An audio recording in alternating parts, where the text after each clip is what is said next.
আসসালামু আলাইকুম ওয়া রাহমাতুল্লাহি ওয়া বারাকাতুহু।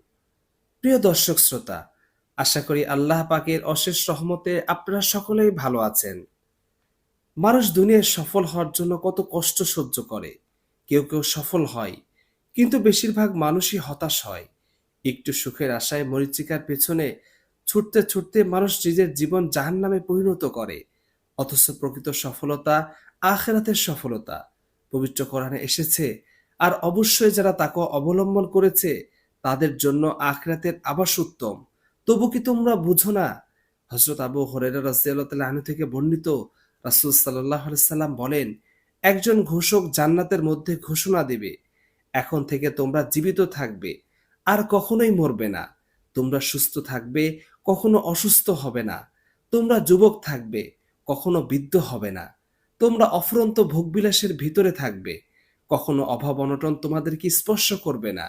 এটাই আল্লাহ তাআলার এই বাণীর তাৎপর্য, আর এটাই জান্নাত। তোমাদেরকে যে জান্নাতের অধিকারী করা হয়েছে, এটা দেয়া হয়েছে তোমাদের কাজের ফলস্বরূপ। দুনিয়ার সুখ দুঃখ ক্ষণস্থায়ী, এর বিপরীতে আখিরাতের অবস্থান চিরস্থায়ী, এবং সেখানকার সুখ দুঃখ চিরস্থায়ী। তাই আমাদের আসল চিন্তা আখিরাতের হওয়া উচিত, আর আখিরাতের সুখ শান্তি তাকওয়ার উপর নির্ভরশীল।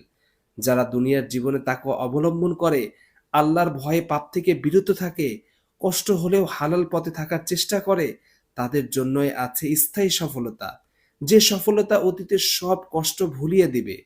হযরত আনাস রাদিয়াল্লাহু তাআলা আনহু থেকে বর্ণিত, রাসূল সাল্লাল্লাহু আলাইহি সাল্লাম বলেছেন, কিয়ামতের দিন অবিশ্বাসীদের মধ্য থেকে এক ব্যক্তিকে হাজির করা হবে, যে ব্যক্তি দুনিয়ার আরাম-আয়েশে দিন কাটিয়েছে।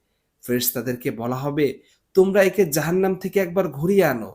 অতএব তাকে জাহান্নাম থেকে একবার ঘুরিয়ে আনা হবে। অতঃপর তাকে জিজ্ঞেস করা হবে, হে অমুক, তুমি কি কখনো সুখের ছোঁয়া পেয়েছো? সে বলবে, না, আমি কখনো সুখের ছোঁয়া পাইনি। অতঃপর ঈমানদারদের মধ্যে থেকে এক ব্যক্তিকে হাজির করা হবে, যে ব্যক্তি দুনিয়ায় কষ্ট দুঃখ বিপদ আপদে দিন কাটিয়েছে। তাকে বলা হবে, একে একটু জান্নাত দেখাও।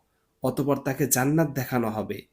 এরপর তাকে বলা হবে, হে অমুক, তোমাকে কি কখনো দুঃখ কষ্ট স্পর্শ করেছে? সে বলবে, আমি কখনো দুঃখ কষ্টে পতিত হইনি।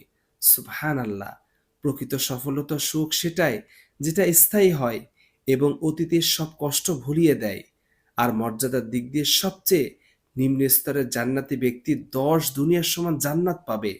সেখানে তাদের ভোগবিলাসের উপকরণের কোনো অভাবই থাকবে না। পবিত্র কোরআনে ইরশাদ হয়েছে, স্থায়ী জান্নাত, যাতে তারা প্রবেশ করবে, সেখানে তাদের স্বর্ণ নির্মিত কঙ্কর এবং মুক্তা দ্বারা অলঙ্কৃত করা হবে। সেখানে তাদের পোশাক পরিচ্ছদ হবে রেশমের। তারা বলবে, প্রশংসা আল্লাহর, যিনি আমাদের দুঃখ দুর্দশা দূর করেছেন। নিশ্চয়ই আমাদের রব পরম ক্ষমাশীল, অসীম গ্রহগ্রাহী, যিনি নিজ অনুগ্রহে আমাদেরকে স্থায়ী আবাসে প্রবেশ করিয়েছেন, যেখানে কোনো ক্লেশ আমাদেরকে স্পর্শ করবে না এবং কোনো ক্লান্তিও স্পর্শ করে না। এ কারণে রাসূলুল্লাহ সাল্লাল্লাহু আলাইহি সাল্লাম তার উম্মতদের সর্বদা আখিরাতের জীবন প্রাধান্য দেওয়ার শিক্ষা দিয়েছেন। আল্লাহ তাআলা আমাদের সবাইকে আখিরাতের সফলতা অর্জনের তৌফিক দান করুন। আমিন।